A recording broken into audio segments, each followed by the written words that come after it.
distressed calls. Joining me right now is Georgia Senator and member of Budget, Banking, and Armed Services Committees, David Perdue. Senator, it's good to see you. Thanks so much for joining us. Good morning, Maria. So as a member of the Armed Services Committee, what's your reaction to this morning? Well, first of all, let's don't take for granted that the U.S. Navy is on the scene. We always take that for granted, but the best of America is out there doing our bidding. Secondly, this is very serious. We saw 4 attacks in the last month. We know who's doing this, and it's time it stops.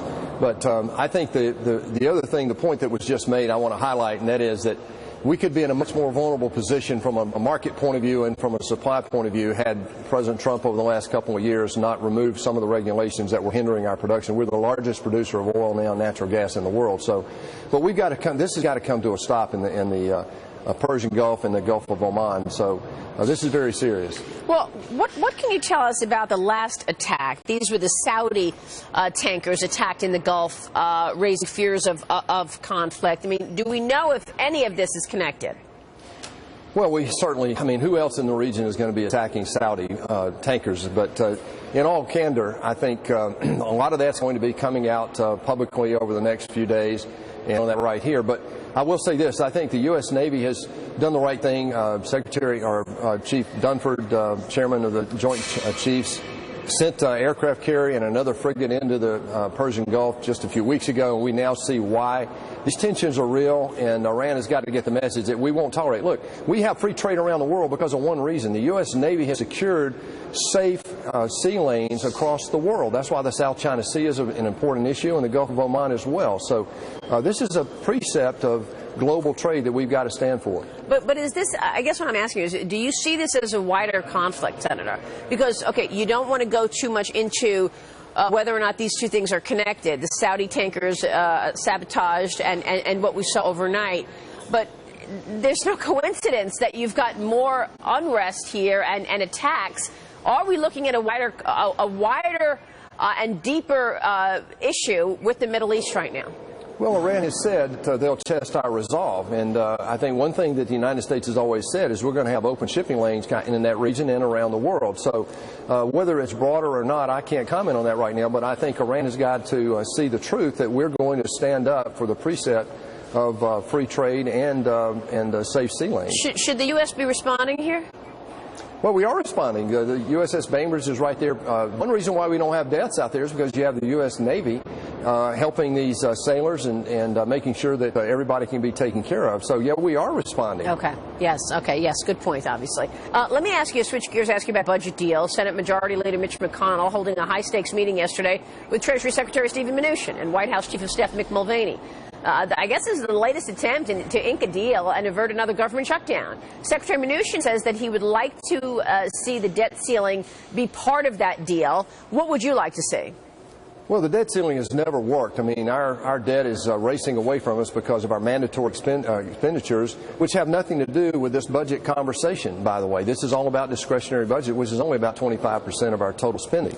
But we've been talking since January, actually, Maria, about trying to get 8 people in a room, decide what the top-level spending is going to be, get past the budget cap crisis, and move on to fund the government. We only have 17 working days between now and 31 July, which effectively means that if you don't get some deal done on defense and HHS, you're not going to get it done before the end of the fiscal year, which we only have 27 days left before the end of September. I mean, is there anything that can be done to avoid these last-minute scramble that we see every time we're facing a deadline for the budget? Maria, you and I have talked about this. You talk about it on your show repeatedly. I've been working on this 4.5 years. This is nonsense. The Congress has only funded the federal government on time in the last 45 years since the 74 Budget Act was put into place 4 times, only 4 times. Last year was the first time we got to 75% within 22 years. So this is a tremendous problem, and we've got to fix it. We've been working with a Joint Select Committee last year. I have a bill that we're putting in right now that will change the way we fund the federal government. It's high time that we do. The American people expect it. This is the first thing we have to do to attack the long-term debt problem as well. Yeah, let's talk about your bill, the Fix Funding First Act, yesterday, a proposal to enforce real consequences when Congress does not fund the government on time, like cutting recess or cutting pay. Do you think that's going to fly? Well, it flies in most states right now, Maria. 44 states have a balanced budget law, but more importantly, they also have consequences. If they don't get the budget done at the end of their 40 or 45-day period, nobody goes home. In most states, that's a law. I believe in this We have kicked the can down the road 186 times in the last 45 years using continuing resolutions, which absolutely handcuffs our military and causes costs to go up dramatically. So we're the culprits here in the U.S. Congress. We need to fix this right now. This is a stakeholder, and it does a couple of things. It makes the budget a law.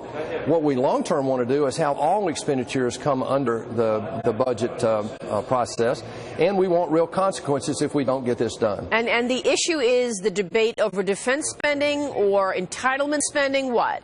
Well, that's what it generally comes down to. Is one side wants more entitlement spending, one side wants more defense spending, but it's much larger than that, Maria. We have over $3 trillion of mandatory expenses today. Look, in the last 2 years, you called out, our interest expense has gone up $450 billion with these 9 increases in Fed fund rates. So this is a very serious issue. We'll be spending more on interest within 5 years than we are on our military. And we may see interest rates, well, we're expecting the Fed to talk about a cut in rates next week, actually. The Federal Reserve is meeting next week. We're expecting another interest rate decision. It's unlikely that the Fed is going to cut rates. But at this point, it's more likely that later this year, as opposed to a hike. But still, the rate is obviously a big expense. Well, at $22 trillion, you can do the math. And the duration of that bond portfolio when President Trump took office was under 3 years. That's the other crisis that we don't talk about a lot. But we are moving on it right now. The economy is growing. That's lowered the debt curve considerably.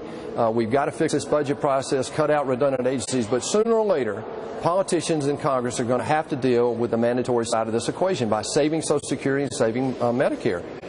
Do you think if the president wins a second term, he'll address that? I do. I really do. I've had these conversations with him. I think this is a second-term issue for any president. We all know that if you're going to deal with the $22 trillion debt over the long period of time, you've got to deal with these. And by the way, the crisis will force us to deal with that whether we do it in his second term or not. Medicare trust fund goes to zero in 7 years, and Social Security trust fund goes to zero in 12 years, Maria. Wow, an incredible number. Senator, good to see you this morning. Thanks so much. Good to see you. Senator David Perdue joining us. And the president just tweeted on